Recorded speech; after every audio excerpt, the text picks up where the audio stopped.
Bonjour à toutes et à tous et bienvenue pour cet édito du 30 mars 2012. Aujourd'hui on va parler de Red Hat. Alors pourquoi? Parce que Red Hat vient d'annoncer son chiffre d'affaires 2012, en soi rien d'extraordinaire, mais c'est un chiffre d'affaires qui dépasse le milliard de dollars. Donc Red Hat est le premier éditeur open source, réellement open source, à franchir cette barre symbolique du milliard de dollars. Et c'est en ça que cette annonce est, je dirais, remarquable. Alors Red Hat, c'est un éditeur de logiciels, plus précisément d'une distribution GNU Linux, c'est-à-dire d'un système d'exploitation avec un ensemble de logiciels qui vont l'accompagner. Alors c'est à destination des entreprises, c'est-à-dire que on ne va pas acheter de licence bien entendu, mais on va acheter le support qui va avec la distribution et donc les mises à jour, les correctifs, etc. Donc Red Hat est une entreprise open source qui est dans un modèle de prestation, de service autour d'un logiciel.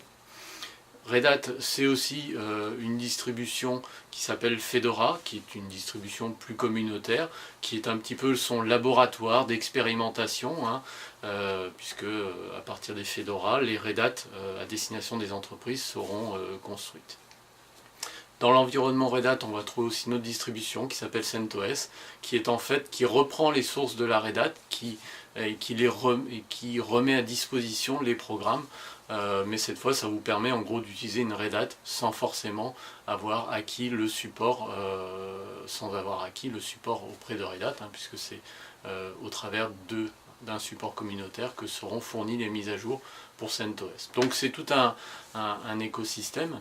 Alors la question qu'on peut se poser effectivement, c'est est-ce que Red Hat peut mieux faire? Bon, moi j'avais parlé de ce chiffre de 1 milliard déjà en 2000, il y a plus d'un an, puisque ce chiffre était annoncé pour 2011. Finalement il a été franchi que en 2012, donc on voit qu'on a affaire quand même à une progression qui est lente.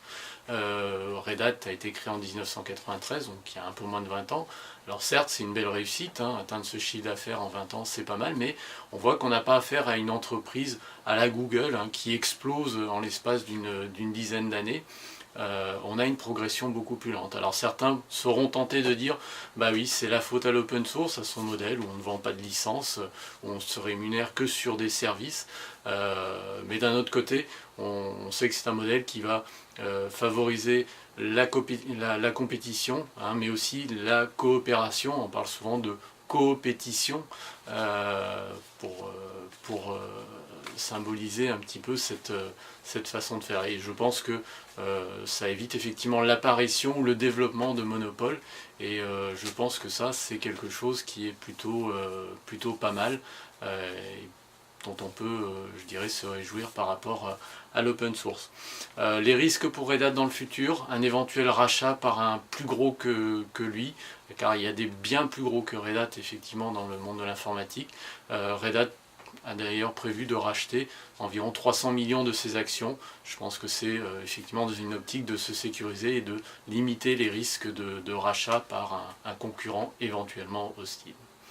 Voilà, c'est tout pour aujourd'hui. On se retrouve dans une semaine pour un prochain édito. En attendant, bon week-end et à très bientôt.